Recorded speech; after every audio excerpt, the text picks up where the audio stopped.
The members of the Workers' Party of Turkey who wanted to protest against the Red Crescent selling tents for money to the earthquake zone were tortured and detained.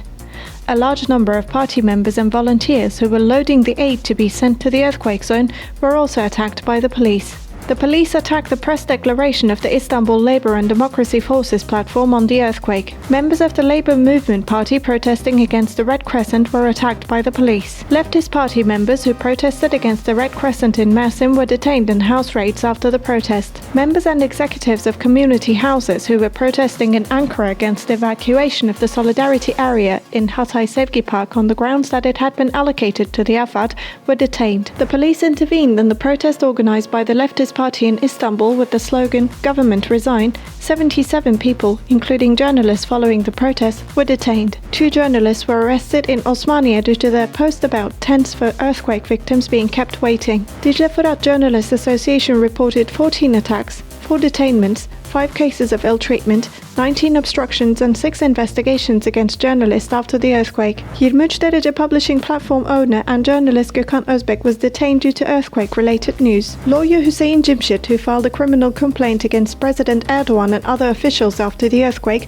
was called to testify on the grounds of insulting Erdogan. Earth scientist Professor Dr. Övgün Ahmet Ercan, who visited the earthquake zone, was detained due to his social media posts. The Communist Party of Turkey announced that the police raided the offices in Osmaniye, where aid for earthquake victims was coordinated, and detained party members. Şenol Terzioğlu, former chairman of community houses in Rize Fındıklı, was detained due to a social media post about the earthquake. An investigation was launched against Socialist Refoundation Party executive Roni Gören due to the banner that said, "There is wreckage but no state. Erdogan, resign." An investigation was launched against journalist Ahmet Sesli for describing the burial protocol in the earthquake zone, stating that the loss of life in the earthquake may be higher than announced. The Mersin Governorate banned protests and events related to the earthquake on the grounds that they would provoke outrage, touch national, conscientious and humanitarian values and threaten social peace. The Directorate General of Security announced that 147 people were detained and 27 of them were arrested due to posts related to the earthquake. Journalist Sinan Aygül was sentenced to 10 months in prison on the charge of publicly disseminating misleading information,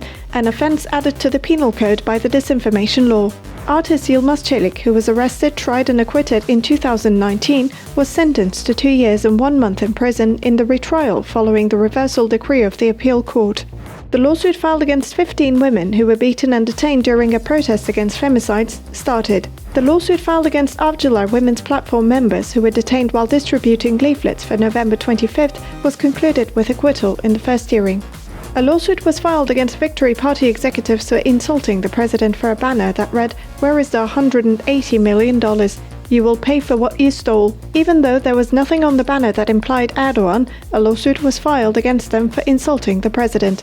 On February 21st, World Mother Language Day, an investigation was launched against Cahit Akıl, co-chair of Birca Belek Language and Culture Association. Workers protesting for their unpaid receivables and rights by Limak Holding and executives of the Confederation of Revolutionary Trade Unions of Turkey, Devyapı İş Union, were detained. Hakkari Governorate banned all protests and events on the grounds of the protection of the indivisible integrity of the state and nation, national security and public order.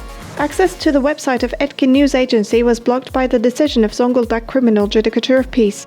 Access to 9 tweets and 1 YouTube video was blocked upon the request of Gendarmerie General Commander General Arif Çetin.